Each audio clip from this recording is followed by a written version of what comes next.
Hello बच्चों, हमें यहाँ पे क्वेश्चन गिवन है। An object is charged when it has a charge imbalance. ठीक है, एक चार्ज ऑब्जेक्ट है और हमें ये पूछा है कि उसमें चार्ज इम्बैलेंस कब होगा, मतलब चार्ज इम्बैलेंस जो होगा उस कब होगा। और तो उससे हमें चार ऑप्शन गिवन है। ठीक है, तो ये ऑप्शन बोला है जब उसमें कोई प्रोटॉन नहीं होगा, बी में बोला है कोई भी इलेक्ट्रॉन नहीं होगा, ठीक है, सी में बोला है कि इक्वल नंबर ऑफ इलेक्ट्रॉन और प्रोटॉन होंगे, और डी में बोला है कि अनइक्वल नंबर ऑफ इलेक्ट्रॉन और प्रोटॉन होंगे। ठीक है, तो हम इन चार ऑप्शन को चेक करते हैं कब जो है वो चार्ज इम्बैलेंस आएगा। तो सबसे पहले हमें जो ए ऑप्शन है, ठीक है, इसमें बोला है नो प्रोटॉन्स। अब देखो उसमें प्रोटॉन्स नहीं होंगे तो उसका मतलब क्या है, जो ऑब्जेक्ट होगा, ठीक है, ऑब्जेक्ट जो होगा वो क्या होगा, नेगेटिवली चार्ज होगा। ठीक है, अब नेगेटिवली चार्ज होगा, बट क्वेश्चन में क्या बोले कि क्वेश्चन में बोले ऑब्जेक्ट जो है चार्ज है। ठीक है, तो अकॉर्डिंग टू क्वेश्चन क्या है,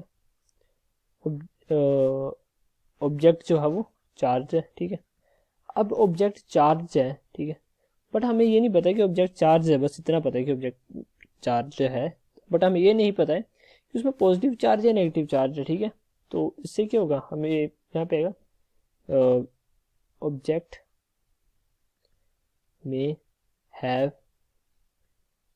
पॉजिटिव चार्ज और नेगेटिव चार्ज। ठीक है, तो ऑब्जेक्ट में क्या होगा, या तो पॉजिटिव चार्ज हो सकता है या नेगेटिव चार्ज हो सकता है, हमें ये कुछ नहीं पता, हमें सिर्फ ये बोला कि ऑब्जेक्ट जो है वो चार्ज है। ठीक है, तो यहाँ पे ए ऑप्शन जो है उसका आंसर नहीं हुआ। ठीक है, ऑप्शन करेक्ट हो जाएगा। ठीक है, क्योंकि उसमें प्रोटॉन तो उसमें चार्ज को कोई मेंशन ही नहीं कर रहा ऑब्जेक्ट का। ठीक है, तो उससे हम ए ऑप्शन इनकरेक्ट हो जाएगा। अब सिमिलरली बी में क्या बोला है, बी में बोला है नो इलेक्ट्रॉन्स। ठीक है, अब नो इलेक्ट्रॉन्स बोला है तो उससे क्या होगा, ऑब्जेक्ट क्या हो जाएगा, पॉजिटिवली चार्ज होगा। ठीक है, उसमें इलेक्ट्रॉन है नहीं, तो अब इसमें सेम ही कॉन्सेप्ट है जो एम आई। ठीक है, क्वेश्चन में हमें बोला ऑब्जेक्ट चार्ज है। ठीक है, हमें ये नहीं पता कि नेगेटिवली चार्ज है पॉजिटिवली चार्ज है, इसलिए हमारा बी ऑप्शन क्या है, इनकरेक्ट है। ठीक है, अब सी में बोला है हमें, सी में equal number of electrons and proton. अब देखो इक्वल नंबर ऑफ इलेक्ट्रॉन और प्रोटॉन है तो ऑब्जेक्ट क्या हो जाएगा, ऑब्जेक्ट तो न्यूट्रल हो जाएगा। ठीक है, इस केस में, और न्यूट्रल हो जाएगा तो मीन्स ये क्या आ जाएगा, अनचार्ज है, मतलब ऑब्जेक्ट इसमें चार्ज नहीं तो अनचार्ज है। ठीक है, तो सी ऑप्शन हमारा इनकरेक्ट है।